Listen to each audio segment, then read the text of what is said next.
తెలంగాణలో రాగల 2 రోజుల్లో ఎండల తీవ్రత మరింత అధికంగా ఉండే అవకాశం ఉందని హైదరాబాద్ వాతావరణ కేంద్రం తెలిపింది.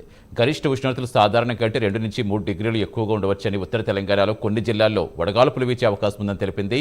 చాలా జిల్లాల్లో రాత్రిపూట వేడి వాతావరణం మరింత పెరగనుందని తెలిపింది.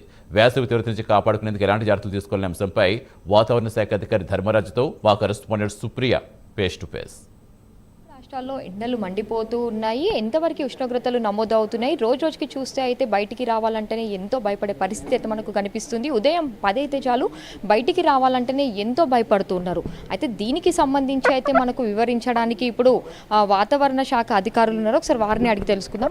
సార్, డే బై డే చూస్తుంటే మనకు ఎండలు విపరీతంగా పెరిగిపోతూ ఉన్నాయి కదా, ఇంకా బయటికి రావాలంటే కూడా మనకి ఎంతో భయపడే పరిస్థితి కనిపిస్తుంది. సో ఏప్రిల్లోనే ఎలా ఉంటే నెక్స్ట్ మేలో పీక్స్ వచ్చేసరికి ఎండలు ఎలా ఉండబోతున్నాయి? చూసుకున్నట్లయితే గత 2 రోజులుగా కూడా తెలంగాణలో కనుక చూసుకున్నట్లయితే ఎండ తీవ్రత గణనీయంగా పెరిగిందని చెప్పుకోవచ్చు. ముఖ్యంగా ఈ యొక్క ఉత్తర తెలంగాణ యొక్క జిల్లాల్లో కనుక చూసుకున్నట్లయితే గణనీయంగా హెచ్చుదలలోనే ఈ యొక్క ఉష్ణ తీవ్రత అనేది నమోదవుతున్న గణాంకాలు అనేవి చూడొచ్చు. ముఖ్యంగా గత 4 రోజులుగా కూడా చూసుకున్నట్లయితే ఉత్తర తెలంగాణ జిల్లాల్లో కానీ నమోదవుతున్న గణాంకాలు కనుక చూసుకున్నట్లయితే సుమారు మనకి 44 డిగ్రీల వరకు కూడా ఈ యొక్క ఉష్ణ తీవ్రత అనేది నమోదవుతుంది. ఈరోజు కూడా చూసుకున్నట్లయితే నిజామాబాద్లో మనకి గణనీయంగా 44.5 డిగ్రీల వరకు కూడా ఉష్ణ తీవ్రత అనేది నమోదైంది. మధ్యాహ్నం టైంలో ఉష్ణోగ్రతలు చూస్తే మనకు 40 దాటుతున్నాయి కదా, రాత్రి పూట ఉష్ణోగ్రతలు ఎలా ఉండబోతున్నాయి? చూసుకున్నట్లయితే నిన్న కూడా చూసుకున్నాము. సిటీలో కనుక చూసుకున్నట్లయితే పగటిపూట ఉష్ణ తీవ్రతతో పాటు రాత్రిపూట యొక్క కనిష్ట ఉష్ణోగ్రతలు కూడా ఒక విధంగా చెప్పాలంటే పెరిగాయనే చెప్పొచ్చు. ఈరోజు కూడా ఈ యొక్క గణనీయమైనటువంటి పెరుగుదల అనేది కనిపిస్తుంది.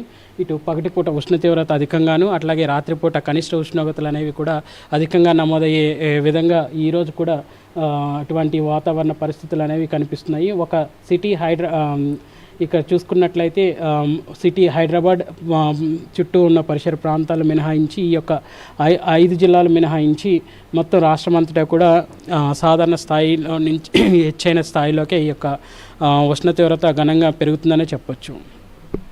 మనకు పగటిపూట అవ్వచ్చు, లేదంటే ఉదయం సమయంలో అయినా కానీ ఉడికిపోతే ఎక్కువగా ఉంటే వర్షం పడుతుందేమో అనుకుంటాం కదా. ఇప్పుడు సేమ్ మనకు ఎక్కువగా ఇప్పుడు రాత్రి వేళలో చూస్తే అయితే మనకు ఎక్కువ ఉబ్బరంగా ఉంది కదా.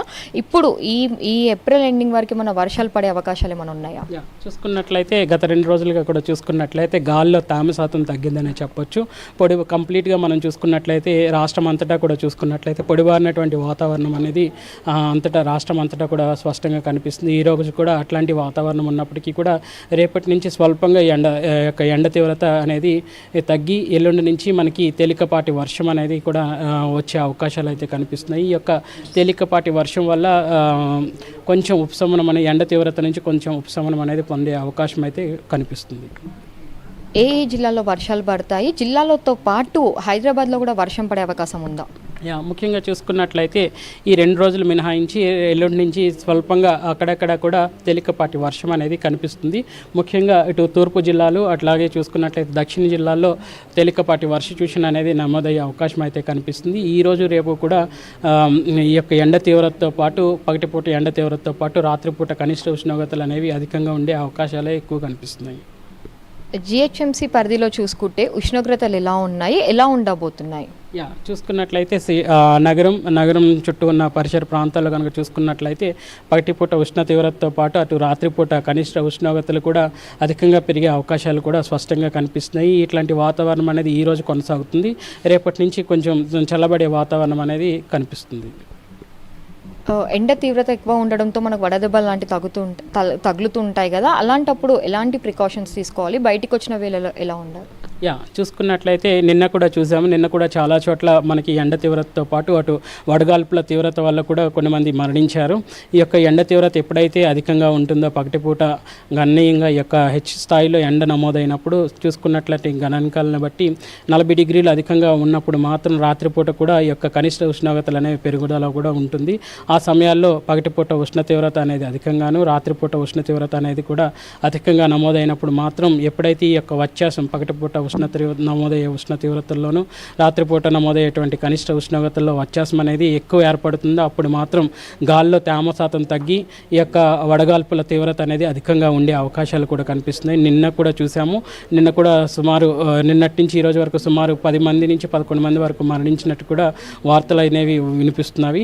సో రానున్న రోజుల్లో ఈరోజు రేపు కూడా ఈ యొక్క ఎండ తీవ్రత పెరిగి క్రమేపీ తర్వాత స్వల్పంగా ఎండ తీవ్రత నుంచి మనం ఉపశమనం పొందొచ్చు. తర్వాత యథావిధిగా ఎండ తీవ్రత కొనసాగే అవకాశం అయితే స్పష్టంగా కనిపిస్తుంది.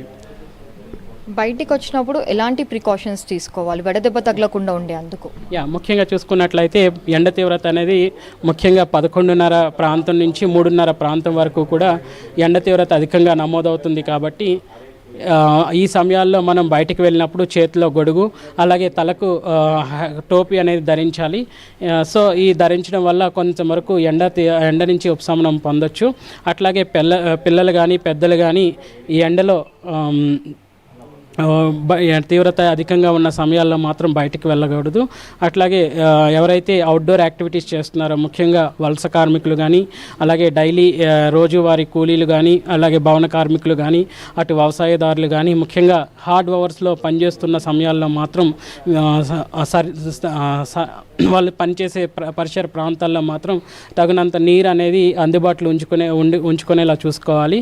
ఎప్పటికప్పుడు ఎండ తీవ్రత అధికంగా ఉన్నప్పుడు మాత్రం విరామం తీసుకుంటూ విరామ సమయంలో మాత్రం ఎప్పటికప్పుడు శరీరానికి కావాల్సినటువంటి తగిన మోతాదులో మాత్రం మంచినీరు అనేది తాగుతూ ఉండాలి. అట్లాగే ధరించే దుస్తులు కూడా కొంచెం శరీరానికి వసులుగా ఉండే దుస్తులు అనేవి ధరించాలి. ముఖ్యంగా చూసుకున్నట్లయితే ముదురు రంగు దుస్తులు కాకుండా కొంచెం తెల్లటి రంగు దుస్తులు అనేవి ధరించడం వల్ల ఎండ తీవ్రత నుంచి కొంచెం ఉపశమనం అనేది పొందొచ్చు. తెలుగు రాష్ట్రాల్లో చూస్తే అయితే ఈరోజు రేపు ఎండ తీవ్రత ఎక్కువగా ఉన్నప్పటికీ కూడా ఎల్లుండి నుంచి అయితే తేలికపాటి వర్షాలు పడతాయని చెప్పి మనకు వాతావరణ శాఖ అధికారులు చెప్తున్నారు. దానితో పాటు బయటికి వచ్చిన సమయంలో మాత్రం హ్యాట్స్, అంబ్రెలా ఇలాంటివి కూడా వాళ్ళు యూజ్ చేయాలని చెప్తున్నారు. ఇప్పటికే వడగాలి తగిలి మాత్రం సుమారుగా అయితే 10 నుంచి 11 మంది మరణించినట్లు కూడా వాళ్ళు మనకి చెప్తున్నారు. అయితే ఎండలు అయితే మండిపోతున్న కారణంగా చాలామంది బయటికి రావాలంటేనే ఎంతగానో భయపడే పరిస్థితి అయితే మనకు కనిపిస్తుంది. మనం వేసుకునే దుస్తులు కూడా ఈ ఎండకి తగ్గట్టుగా వేసుకోవాలని వాళ్ళు చెప్తున్నారు. వీడియో జర్నలిస్ట్ భానుచందర్తో సుప్రియ, ప్రైమ్9 న్యూస్, హైదరాబాద్.